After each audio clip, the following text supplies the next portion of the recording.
tiếp tục về buổi pháp thoại nói về thiền định. Thì hôm rồi chúng ta học thiền định về lợi ích thứ nhất là làm chủ 5 căn của mình. Hôm nay lợi ích thứ hai lợi ích thứ hai là được thực hành cảnh giới từ bi khi tu thiền định.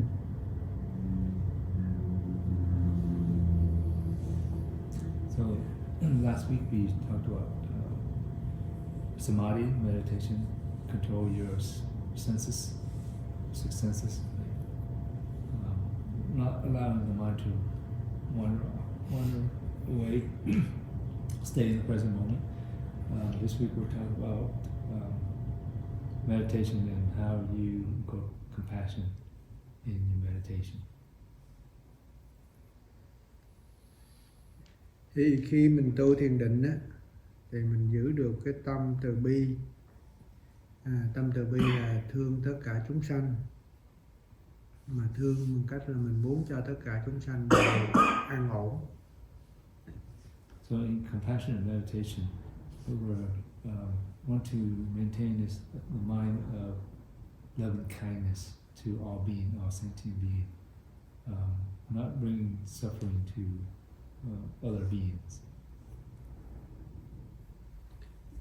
Cái lợi ích thứ ba là không còn phiền não nhờ năng lực thiền định, mà các phiền não như tham, sân, si đều nó không có được phát triển.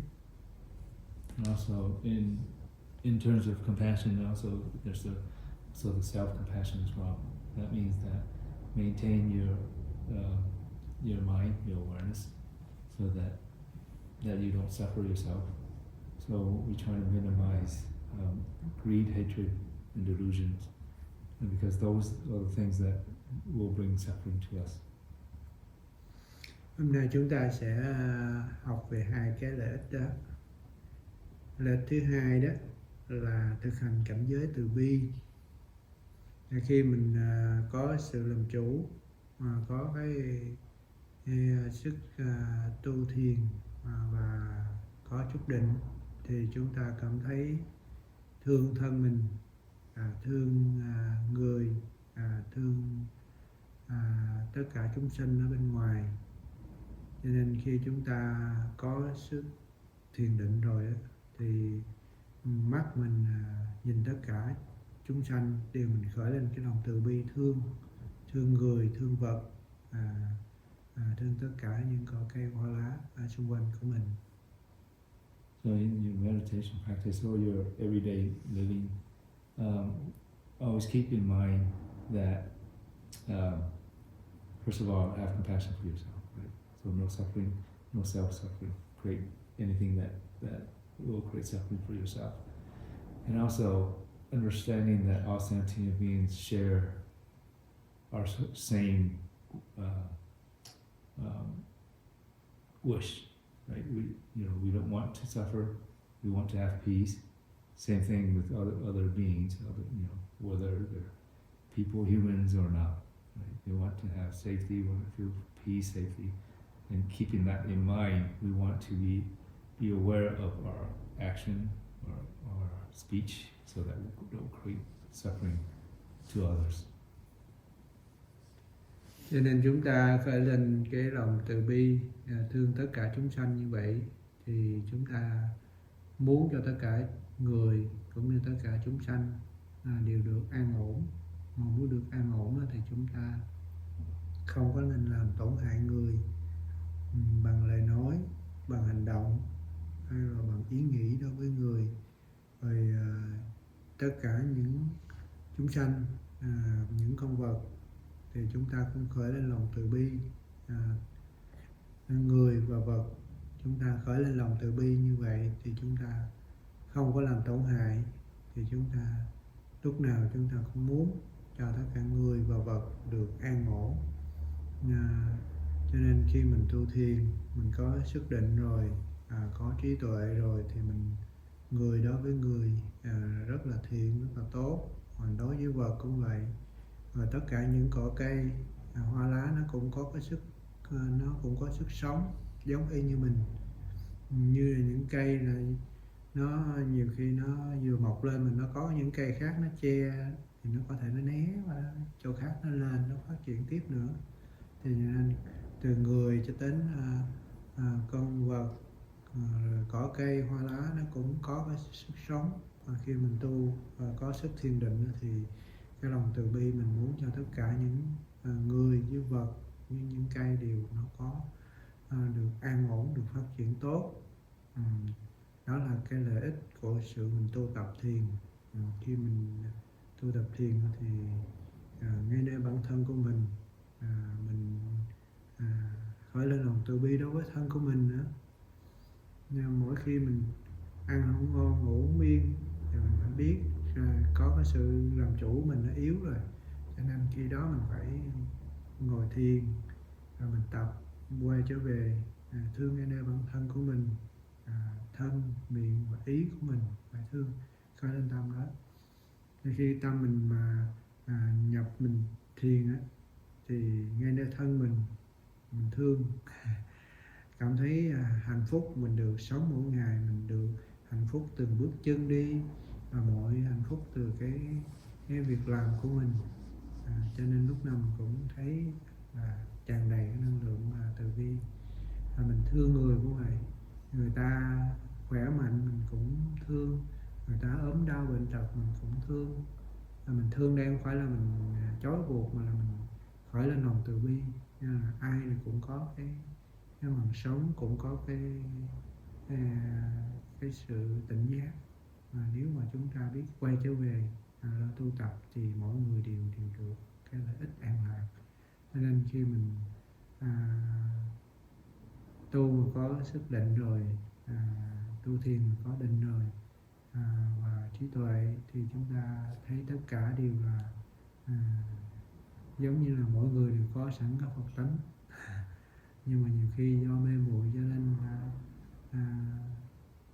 có hình tướng khác nhau, có nỗi khổ khác nhau, cho nên mình thương để mình giúp để cho ta sống trở về tu tập thiền định trí tuệ giống như mình. Đó là cái sự lợi ích thứ hai của tu tập thiền định. So the practice starts with always meditation is the practice of awareness. Right? So what we're practicing in terms of awareness is realizing the interdependence between us and everything else around us. Not just animal, but even plants. Right? How we're interdependent. In order for us to stay alive, we need to eat. We need to eat plants. So we're dependent on the plants as well. So we want to. So what that means is we need to cultivate awareness of our environment. Be aware, not to even harm the environment as well. Environment, people, plants, everything are interdependent in that way. So we must, like we want to protect ourselves or our families, we should have that same awareness, and we protect the environment and all sentient beings. You know? So everything starts with the mind, so that's why awareness is very important. Right? The mind, everything starts with the mind, so any thought that creates suffering or to others start with the mind. And then if we don't have awareness, then it transfers into action or speech. So be very diligent about cultivating that awareness. Once you see any thoughts that create suffering, must stop it right away. Right? Don't let it progress on that. And then right after you recognize that and reflect on it, recognize the interdependent, how the consequences of those thoughts in terms of if they were to manifest into speech and action, what happens. Right? And so there's the awareness, knowing what's in the mind, and then also reflection back on the consequences of that. if there's thought that helps sentient being, others, to have peace and happiness, and yourself, also reflect on that, cultivate those thoughts. So, you know, stop thoughts that destroys, that bring suffering, and cultivate thoughts that bring peace and happiness to yourself and to others.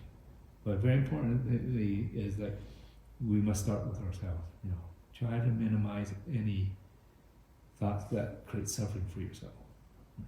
Judgment is one of the aspect of that is the first aspect of or what initiate creating suffering. When we're judging ourselves, right, you know, that eventually will bring to suffering. So watch the judgment. Watch the judgment for yourself, and then watch the judgment of others, or judgment we have to others as well. That way, you know, you only can bring peace to the world, to people around you, only if you have peace within you. So that's why it's important to have a self-compassion. You must have self-compassion first. Self-compassion gives you the capacity to share the compassion to others. If you don't have self-compassion, you have no capacity to share. So it's very important to be aware of that. So that's why meditation is so important, right? We focus on to keep the mind from wandering off, get caught in those thoughts that create suffering for others, right? We don't let it progress, right? And then we focus on the self-compassion, being aware, stay in the present moment, because the present moment, you know, oftentimes is when our mind runs away to the past, to the future, that the mind is disturbed. Eventually, when it's disturbed, then it suffers. Right? And what happens when we suffer? We generally bring suffering to others. Right? They say if you're angry about something, the people that are closest to you are going to feel that anger. Right? So be mindful of yourself. You know, cultivate self-compassion. Be mindful of the thoughts, and practice your awareness meditation at all time, not just at sitting, but very important to cultivate that and practice as you go about your day, because things will come up that will create suffering for you, right? And so, but those are also opportunities for you to watch the mind and reflect and have the control over the mind. Cái tâm từ bi nói về cái từ năng giữ lạc, bi năng mà khổ. Cái cái từ bi không phải là giống như mình thương yêu mình có sự ràng buộc. Cái này là thương yêu mình không có cái điều kiện, không có sự ràng buộc. Thấy chúng sanh nào mà không an lạc, đau khổ thì chúng ta cần sự giúp đỡ, mình sẵn sàng giúp cho được an ổn. Người cho đến là vật cũng vậy, chứ thường ngoài mình thương thì nó có điều kiện, mình thương xong mình phải bó buộc, nó là cột chói. Còn này thương một cách lòng thương nó bao la, không có sự trói buộc. Đó là từ bi. Khi mình thiền định thì mình có cái lòng từ bi nó rộng mở như vậy. Mình thấy có chúng sanh nào khổ hay là bất an, không được an thì mình sẵn sàng giúp. Nếu người ta cần. Và nếu mà thấy người ta cơ hội, ta cần sự giúp đỡ, mình lại sẵn sàng giúp. Không có nghĩ là người đó là thân hay sơ, hay nghèo hay giàu, bất cứ gì. Khi mình cái lòng từ bi này là cái tình thương mà nó không có điều kiện, nhằm giúp cho tất cả những người và vật đều được an ổn. The essence of compassion are several things. loving kindness and unconditioned, right? So part of that is empathy. Empathy is to understand the other person or sentient being, their condition and what is causing suffering or how they are. Through understanding, then you can have loving compassion. The love here is different from what we generally have love for somebody with attachment. So there shouldn't be any attachment in this loving condition. That's the difference between compassion, love within compassion, and love in terms of romantic love, or love in terms of having an attachment to someone, right? Because when you have attachment, there's condition, right? You must love me a certain way, then I love you back, right? If you don't do, you don't behave a certain way, then I don't like you or I don't love you anymore. So there's condition. With loving compassion, loving kindness and compassion, there shouldn't be any condition. So when your action, when you're helping other, there should be absolutely no condition at all. Because when you have condition, then you may bring inadvertently bring suffering to other and to yourself. Right? If you see somebody, let's say, if you see a homeless person, for example, right? You feel sorry for that person. So through your kindness, you give, you give that person whatever money or whatever, right? If you do it with conditions, let's say you give them money and when so that they can have food or whatever, but they go and buy something else, right? Now, what's in your mind at that point? Distrust, right? What? You're not going to be very happy, right? So in that essence, you're suffering, right? So we have to have a clear mind. We have to have wisdom in every action that we do, so that we are helping without creating suffering for us and for the other. Let's say, like, for example, you have kids, you love your kid, and you want the best for them. So, you pay for their schooling, except they don't want to do what you think is best for them. They'd rather be an artist or be something else. They don't want to do that. Here, you're forcing that, your kids to be somebody that they don't want to be. That's also, through your love, you're helping that person, but there's condition there, there's some attachment there, right? But if you force them, then you bring suffering to your kids, right? At the same time. So that's why, practicing the compassion, you need to practice awareness as well. That's why it's important to have awareness. Just always watch, is my action or my speech is helpful and doesn't bring suffering to me and other. Right? So it requires that reflections, right? That mindfulness. Right? So, very important is like no condition. There needs to be no condition, no attachment. Right? So like in the Bodhisattva vow of giving is what? You give, there's no giver, there's no gift, and there are no receiver. Right? So when you give that way, there's absolutely no attachment at all, right? You can take that gift, throw it in the garbage can, you're still happy, right? It's because you don't have any attachment to it. And realistically, if you think about it, if you give somebody a gift, does it belong to you anymore? If you truly give it, it doesn't belong to you. It only belongs to you when you have it. But once you give it away, it's not yours anymore, right? So, you have no responsibility towards that item, that gift. So there shouldn't be any reason for you to be upset or anything about what happened to that gift, right? So you have to think about it that way. That's how you start to cultivate loving compassion, loving kindness.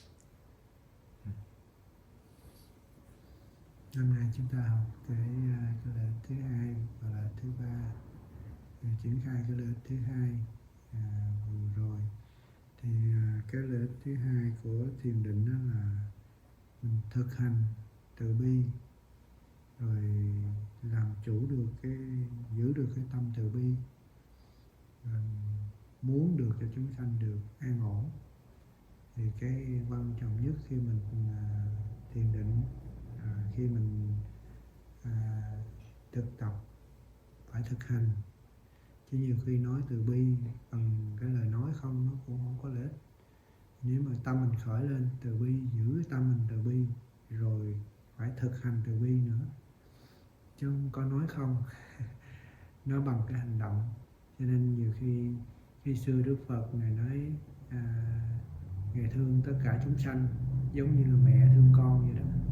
Hồi đó mình nghe mình thấy nó sao, nhưng mà bây giờ mình do sự tu tập thiền định trí tuệ nó đầy đủ, cho nên thương tất cả chúng sanh giống như mẹ thương con, mà không phải là thương nói bằng lời không, mà là thực hành bằng hành động hoặc lời nói để khuyên nhầm cho, rồi cái tâm mình mong muốn cho chúng sanh được an ổn. Đó là cái là thứ hai của buổi học thoại hôm nay. Quý vị có câu gì hỏi xin quý thầy xin trả lời. So with tonight subject of compassion and awareness and the practice of meditation, how they are linked together. Anybody have any questions about how you practice? What happened as you sit and meditate, or outside of sitting meditation? Any questions at all? No? You get it? Mm-hmm. For simple actions, we can say, is it going to cause suffering to me or others? But there are complicated actions where we are not sure, like how to make those decisions or actions. Sometimes like a reaction, but sometimes some deliberate actions you want to take, but you're not sure what would be the best. So đôi khi đó, những cái hành động nó dễ thấy thì mình có thể ngăn cản được, nhưng mà đôi khi nó có nhiều cái sự quyết định hay hành động đó nó rắc rối hơn, thì lúc đó sao mà mình biết được, làm sao mà để mình nhìn thấy hết toàn thể để cho mình có sự quyết định đứng đắn mà nó có sự từ bi trong đó. Cái khi mình tu thiền á, cái sức định của mình á, mà mình đạt vào cảnh giới mà định rồi, cái tâm mình mà nó khởi lên từ bi á, lòng thương á, thì khi mình thấy bên ngoài cảnh vật không dễ thương, thấy người nó có khác, nhưng mà khi mình có cái tâm mình khởi lên á, mình thương rồi giống như là mẹ thương con á, thì mình sẽ có thể mình giúp cho người ta, tuy người ta có những cái hành động không dễ thương, nhưng mà hay là mình bộc lộ lên cái mình thấy người ta không có những cái lời nói hay là cái hành động không dễ thương, nhưng mà mình cái lòng từ bi mình thấy người ta muốn giúp cho người ta. Nhiều khi người ta muốn làm cái việc đó không phải là tự người ta làm hay là tự người ta nói, mà trong thân người ta có bệnh hay là người ta có những cái nỗi khổ niềm đau gì đó, nên người ta mới có những cái hành động đó. Tại vì người ta đã từng dấp té này kia, nên bây giờ người ta thấy cái dũng nước. Khi xưa người ta thấy cái đường mà nó hơi trơn chút, nên cái dũng nước nó lỡ người ta đạp người ta té rồi, giờ tôi thấy nó là ta tránh, mà không có ai cho tránh, người ta sẽ giận tức lên, Cho nên mình khi mình có lòng từ bi, mình thấy người ta có những cái hành động không dễ thương thì mình sẽ trở nên lòng từ bi, mình có thể mình giúp cho người ta bớt đi cái nỗi khổ niềm đau đó, nếu người ta cần sự giúp đỡ của mình. Còn nếu mình khởi lên mình giúp trực tiếp không được thì mình khởi lên lòng từ bi, mình giúp người ta. Nhưng mà cái câu hỏi này là nó sâu hơn cái là Ngày nay bản thân của cô sao cái sự quyết định của mình đó. Tại vì cái có thể nó mình vào trong trường hợp mà nó được chạm với không phải một người thôi, có nhiều người, mà có người có khi có người không có lão luôn, mà cái sự quyết định mình sao mình biết được để mình quyết định cách giúp hay là cách làm gì á, cái hành động của mình á, để mình thấy rõ ràng, để mình không có tạo ra cái đau khổ cho những người mà có thể bị ảnh hưởng. Ví dụ như có việc gì. Okay, so nói chung he said it's difficult to generalize. So do you have an example? Maybe personal, I don't know if What's that? it might be personal, I don't know if it'll record it. Oh, okay. I can pause.